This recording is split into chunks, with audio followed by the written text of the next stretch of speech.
Everyone loves to talk about moving to El Salvador. Freedom, low cost of living, Bitcoin, beautiful beaches, and for many people, it delivers exactly that. But here's the part nobody likes to talk about. A lot of expats quietly leave. Not after 10 years, not after retirement, sometimes just 2 or 3 years in. They sell everything, they pack up, and disappear without saying a word.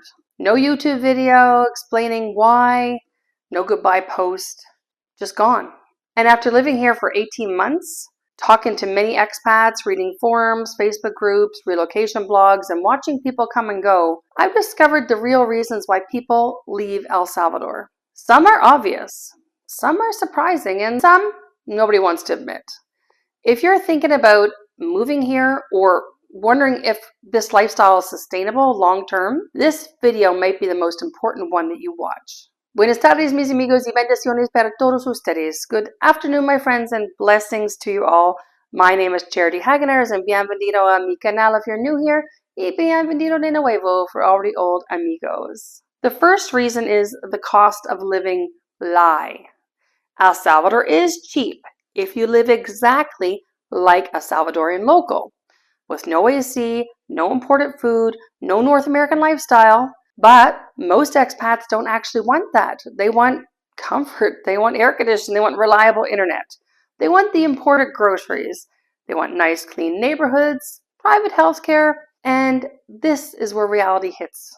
Electric bills with AC can be $150 to $600 a month, as we talked about in a previous video. Imported groceries can cost more than they do in North America, like peanut butter or brick cheese, the American style, Monterey Jack, very nice, Monterey Pepper Jack, mozzarella, the cheese gets expensive. What about protein powder or imported meats like bacon? Oh my gosh, I have to tell you a story. Bacon is so expensive, we have not bought it since we got here, and we really like bacon. Sometimes things are like double the price you'd find in North America. And rent, well, locals might pay $100. Expats often pay, $500 to $2,000 for a property with more amenities because they don't want to live like the locals do. Then there is the overcharging in many places. This is known everywhere as the gringo price. And it's not always malicious. It's just market reality. And if you want to buy land or property here, expect to pay nearly what you would pay in the USA. Landowners know expats can pay more, so they charge more. Many expats arrive expecting to live on $1,000 per month, but end up needing $2,500 or more to maintain their lifestyle, especially if they have children to look after. That financial pressure builds, and eventually people leave. This is what we spend each month, give or take. From January 20th to February 19th, our rent is $850 a month. We pay $35 for our gated community security and maintenance. Last month, our electricity bill was $91.91. Now, today is the first day I turned the AC on to do this video since November, and I've only had it on for maybe a half an hour. So I just went to cool down this room. It's hot upstairs, So that's without AC. 91.91, we have a lot of electronics, so factor that in, electric hot water heater. But these are some things to think about. And we just got this month's bill in. It's actually a few cents lower than that one. So without AC, yeah, it's still under $100. For water, it was $283 this month from ANDA. And for drinking water, we just got a water purification unit installed. That was $251. But that means I'm going to be saving that $62 a month for potable water. So after about 4 months, that'll be paid off. And so basically, my drinking water is going to be zero from here on in. It may reflect a little bit in the ANDA water because we'll be drinking that water because it's been purified. We'll see. Cooking gas, I didn't have to buy any gas this month, so that's zero. Our internet is $32.98. Still getting overcharged by Tico.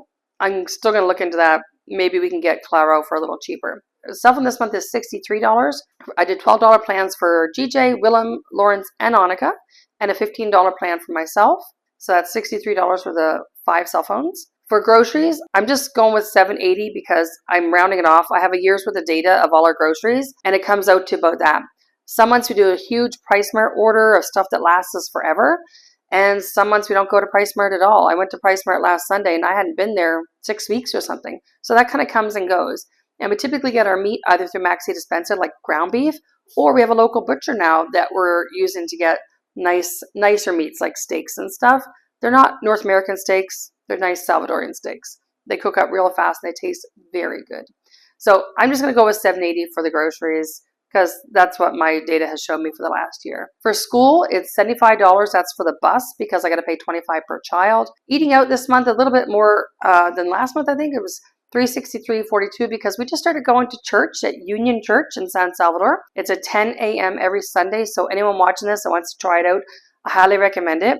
But a couple of Sundays in a row, we went out to eat lunch afterwards. So this month got a little bit higher because we went to some nice restaurants. Transportation, I did one fill-up this month. It was $64 for the fill-up. We have diesel. That's the diesel price. And it was on the light actually came on, so it was like really a full tank. For medical, it was a little higher this month because we did a lot of dental work. It's $561. That's $40 for Willem's braces. His checkup we do every month is $40 a month. We did our cleanings this month, so it's $25 per person. That was $125. Lawrence had some fillings to do. That was $75 for those. And an extraction, that was another $25. We had to get a 365 digital x-ray for him. That was $19. That was at a different place. Our dentist doesn't do those ones. They do the regular 365 and not digital. GJ had an x-ray done at the dentist's office. That was $10. Lawrence had another filling, $25. And he had a root canal for $200. And then we had antibiotics that both Lawrence and GJ had to take, about $21 a box of pills. So another $42 for that. So medical this month, mostly like dental stuff, but that was like after the cleanings, then we saw we had issues, especially with Lawrence, so a bunch of stuff was done afterwards. Obviously, we don't do this every month, but he has a few more root canals left to do. Anyway, and we had to deal with his wisdom teeth, so I don't know what that's going to end up being like, but I know it's cheaper than Canada. I know that for sure. For pets, we had their checkup, and they got some feline panleukopenia testing for one of my cats, and 3 other cats received that feline panleukopenia vaccine. So that was $200 for a grand total of $3,370.14. Now, I always thought we could get down to $2,500, but every month we have some exterior expense, either like if it was for a car, for furniture, for Christmas, for extreme vet bills for my cat, or this dental one. I think there's always a month where we have this extra expense. So maybe we can never get to $2,500. I don't know. Maybe we can get to $3,000. So think about that. A family of 5 living more of a North American lifestyle. It's going to cost you about this much if you have 3 kids, especially 3 kids and one needs a lot of dental work. So these are more realistic numbers. Now you can get a house that's cheaper rent. We have a 4-bedroom, 4-bathroom house. If you don't need a 4-bedroom, 4-bathroom house, you can pay $500 for rent, or even lower. If you're a retired couple, I've seen places $150 to $250. It depends what you're looking for. Again, if you want to live more like a local, you can pay more like a local. You want to shop only at the mercados or even the agromercado, the one that's the national one, you're going to pay less. But you're not going to live the lifestyle you did in your North American home. You're not going to have potentially air conditioning, or you're not going to have the food choices you would have if you were still living in your home country. So it really depends on what you want to do and what lifestyle you want to live.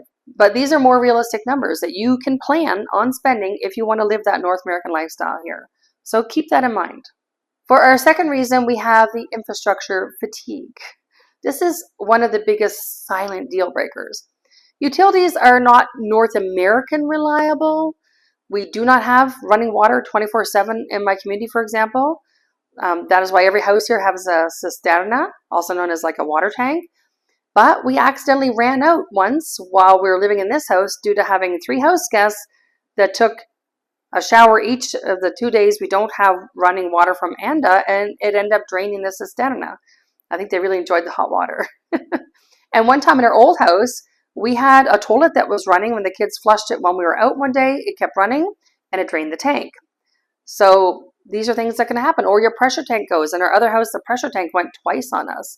And then we were left without water for a day or 2. We had to go to the pool with like a 5-gallon bucket to bring some water home just to wash our hands with, right? We had drinking water. That wasn't the issue. Although now with our purification unit, we wouldn't necessarily have drinking water, although we still got some jugs left over, and it's easy to get one from the store or from the guy that comes here every other day. You won't dehydrate, but you can't take a shower, you know what I mean? Maybe go to the pool. I don't know. There's showers outside the pool. So it's just one of those things, right? It's not always reliable because we don't have it 24/7. And power outages can also happen. Now, luckily, we're in a very good community, I guess. They happen less frequently than they did in Canada, I'll say. In Canada, the biggest power outage we went through was 36 hours. And we kept, we had an electronic device in our fridge freezer in our kitchen. and it had a thing on the outside where we could see what the temperatures in the fridge and freezer were. So we just kept monitoring those because it was May, so it wasn't really cold enough outside to like take your food out and throw it in the snow. But it was a really bad storm and it wiped out the power for 36 hours. We don't have that here. In El Salvador, like literally it's like a 2-minute flicker. But again, if you're remotely working and you need to have things that are reliable, like having your router not go out on you, then that could be a problem. And also internet isn't, reliable everywhere. Like we have fiber here, but in some remote areas in El Salvador, people have to get Starlink. And if you're, again, remote working, you need to have that stability. Now, I'm going to list this study because I haven't personally experienced this, but I know other people may have, so I want to put this out here. Studies show that unreliable connectivity is one of the most common causes of burnout and relocation among remote workers. And El Salvador's internet resilience still ranks below many countries in the Americas. So for people whose income depends on it being online, even occasional outages can become a serious long-term concern. At first, it's an adventure, right? After a year, it can become exhausting. So not knowing if you'll have water tomorrow changes how you live mentally. It creates stress, and stress makes people leave. Also, another thing, you cannot flush toilet paper down like any toilet in this country. The pipes in the plumbing are too old to handle this. Like in probably 95% of the country, you cannot flush the toilet paper down the toilet. Also, not all the roads here are good, and you may find potholes so big that people have to put a pole in or a cone sticking out of them to warn people not to fall into the hole. Also, for whatever reason, drainage ditches are covered by these removable cement pads that sometimes are open or broken or like they're completely missing. So avoiding losing a tire in one of these holes can become like a bit of a game on some roads, like you're driving in a video game sometimes. This all creates stress and fatigue. The number 3 reason is healthcare reality shock. Now, healthcare in El Salvador is actually very good for routine care. Private hospitals are very modern, doctors are well trained, and the costs are reasonably low. But the problem comes with complex conditions, maybe cancer. Although I know somebody across the road from me that just went through a whole breast cancer treatment. They moved a little closer and they rented a place closer to the hospital so they can get their treatments, though, how to deal with traffic, which is another one of those things about El Salvador that we all know and love so much.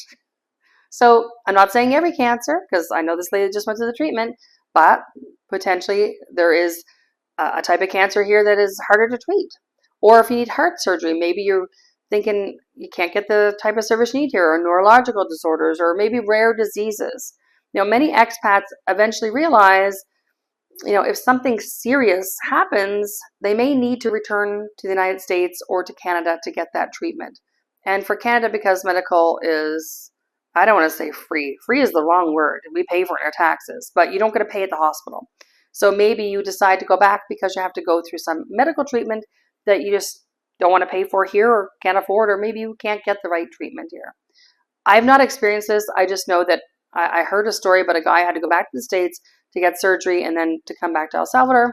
So if there was somebody with some really big complicated thing that they have to go back for and continue treatment, basically back in the United States, they may not actually ever return. Because that means, flights and hotels if you don't have a house there or family, the medical cost coverage and their insurance in whatever country. If they're going back to the States, you have to have insurance, right? So this creates fear, especially among retirees.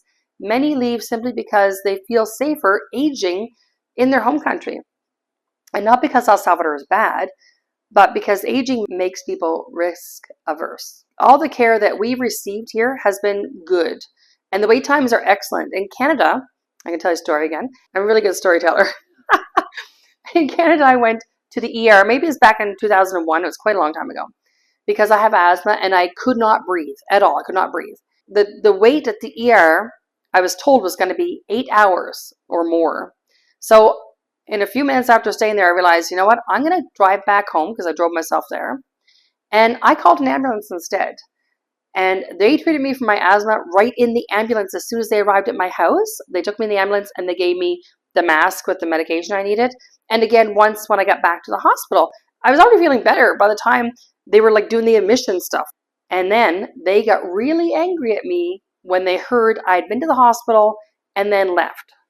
But hey, I didn't want to die, so I did what I did with no regrets at all. And the ambulance ride only cost me $40 because that is not free in Canada. But being able to breathe is priceless, right?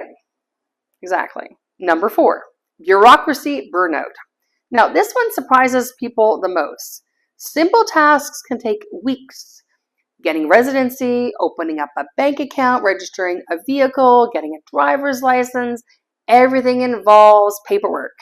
Multiple visits, waiting forever, more waiting, and even more waiting on top of that. This is called trámites, I'm told, and it's part of life here. Some people adapt, others cannot tolerate it, especially people from highly efficient countries like Canada or Germany. They eventually leave simply because daily life feels harder than expected. It has taken literal months to change the address of our business from where it was originally registered in San Salvador to my home. Literal months. I think we started this in September, and it's either just finished last week or it's not quite finished yet. It's just nuts. It has taken so long to do that.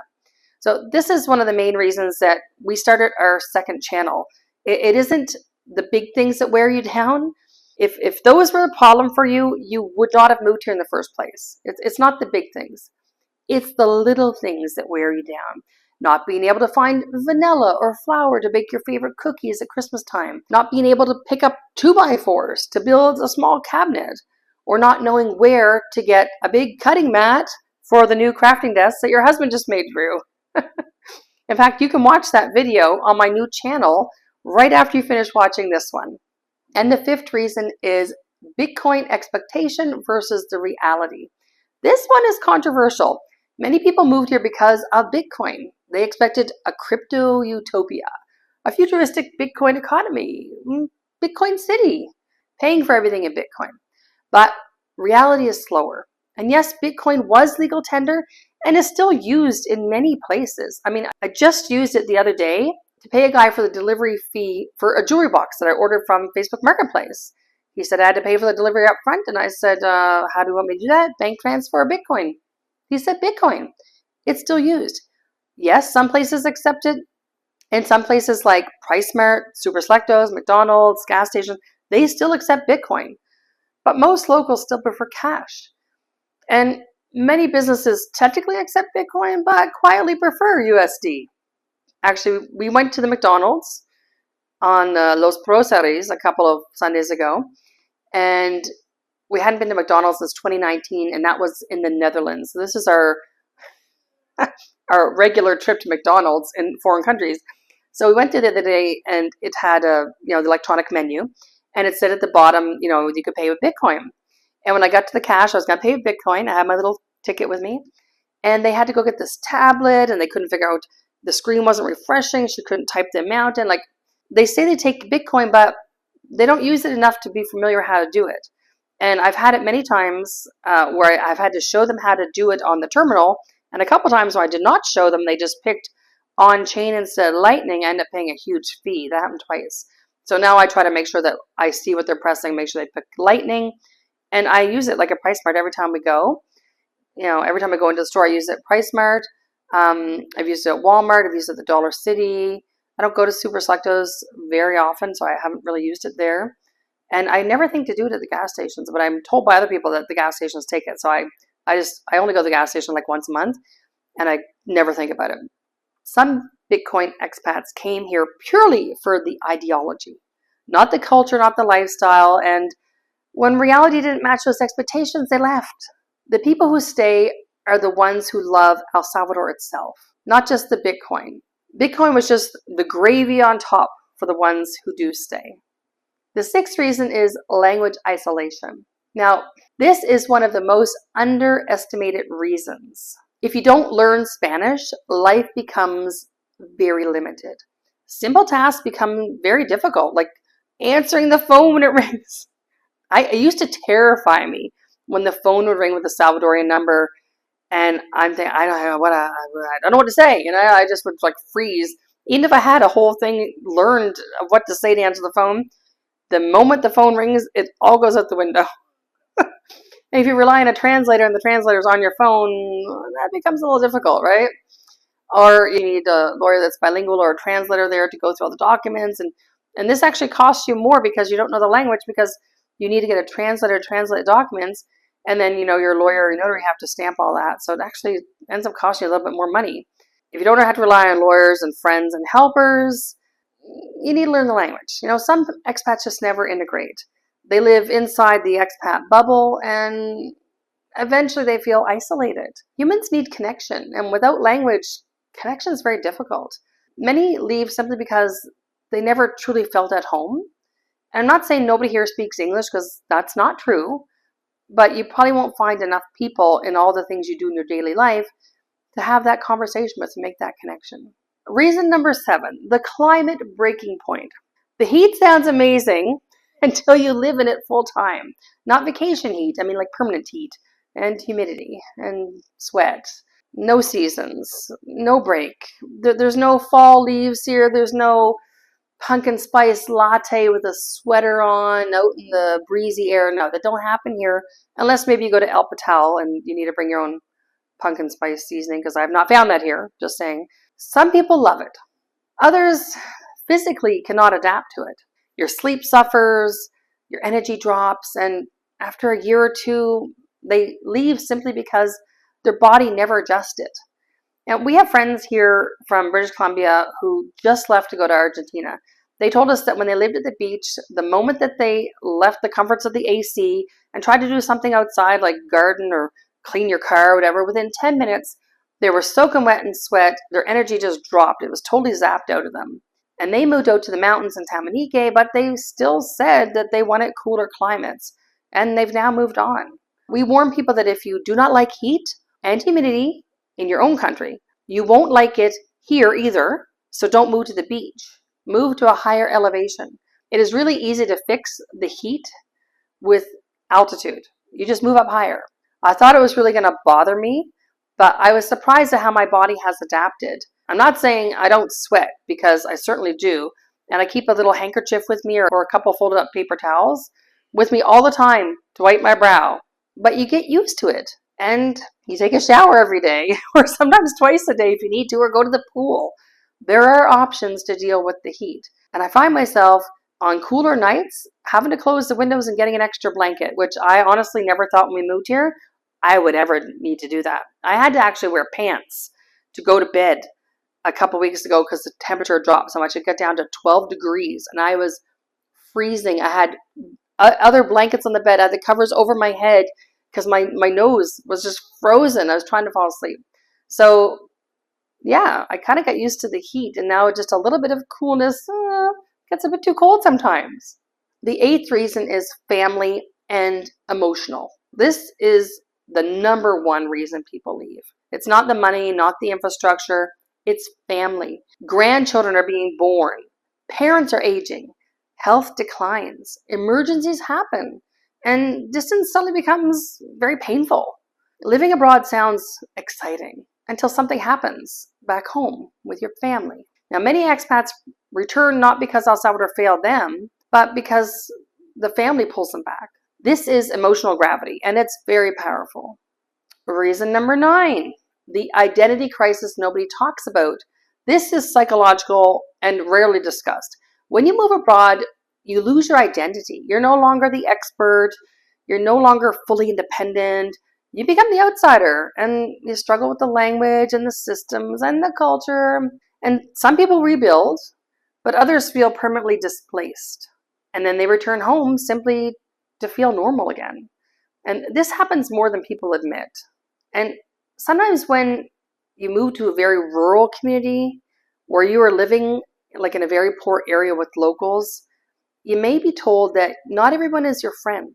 There is some jealousy and some animosity by some, but I believe very, very few locals. But it is there, and you can feel very isolated and alone in a foreign country if you're in that living situation. And this is why we feel that everyone needs their tribe. Even if you're not living with a lot of other expats around you, you can still have a virtual community like we have built on our WhatsApp group and our Monday night calls. We have over 135 people in our group now, And probably 20% of us already are living here. So if you want to ask questions and get advice, please email me your WhatsApp number to youtube@hagenaars.com and I'll add you to the group. And check the description below for our Monday night calls where we just chill, hang out, answer questions. This is our tribe that we built so that we can always have someone to talk to about what's going on in our daily lives. And if something odd happens, we have people to give us some advice. Like when my housekeeper just suddenly up and quit when we moved here. And reason number 10, lack of purpose and direction. This is a hidden killer. Many retirees move here to escape something, maybe stress or work or winter, but eventually they realize they didn't move towards something. Humans need a purpose, building and creating and contributing. The expats who stay long-term are builders, entrepreneurs, creators, families building a new life here, like ours. The ones who just came to relax often leave because relaxation without purpose becomes emptiness. This is how I inadvertently became a known YouTuber. I've been on YouTube since 2012 and more active since about 2018, but I had under 400 subscribers and they're mostly all my friends and family. And then when I started talking about El Salvador, that is when I quickly got monetized and became more famous than I've ever been in my entire life. I had a guy approach me last Sunday at the lineup to get my frozen cappuccino at PriceSmart and tell me that he is my follower. So shout out to that guy, which I was a little too surprised to even get his name. So shout out to this guy who came up to me in PriceSmart. I totally didn't see that in my future, but here it is. So in conclusion, why we stay. So after everything I just shared, you might be wondering, why are we still here? The truth is we didn't come to El Salvador expecting perfection. We came expecting reality. We took a scouting trip here without the children, and it wasn't a vacation. We wanted to see if we could survive here, like handle the big things. Yes, there are challenges. The infrastructure is not perfect. The bureaucracy can test your patience. The heat can be relentless, so don't go out at 2 o'clock in the afternoon. And building a life here takes effort, but that's exactly why we love it, because this isn't a vacation. This is real life. And real life gives you opportunity to build something meaningful. What separates the people who leave from the people who stay? It's mindset. The people who succeed here become resourceful. They learn and they adapt. They build a community. And most importantly, they stop trying to recreate their old life and start building a new one. And that's exactly why I created my new YouTube channel. On that channel, I share real, unfiltered daily struggles of living here. The problems that we face and the solutions that we find, and the mistakes that we make along the way. And how we're building a sustainable life in El Salvador. Literally, how we are making it in El Salvador. That's the name of the channel, Making It in El Salvador. So this isn't the highlight reel. This is the behind the scenes reality. And if you're seriously considering moving here, or you're already here and you're feeling stuck, you don't have to figure it out alone. I host that live call every Monday night where expats, future expats, and curious people come together to ask questions, share experiences, and help each other succeed here. You can join me at 7 p.m. El Salvador time every Monday night. It's completely free, and it's become an incredible community. And we also have our WhatsApp group where you can ask questions at any time and get real answers from people living here right now and avoid any costly mistakes that many people make. We're all here to help each other. This is the kind of support I wish existed before we moved here. That would have really helped us out when we were on our way here. So if you want the real story about building a life in El Salvador, subscribe to the new channel, Making It in El Salvador, and join our Monday call, join our WhatsApp group, and become part of a community that's actually doing this. Not just talking about doing it, we're actually doing this. Because El Salvador isn't for everyone, but for the people who are willing to adapt, it can completely change your life. See you in the next one. Don't forget to hit the like button.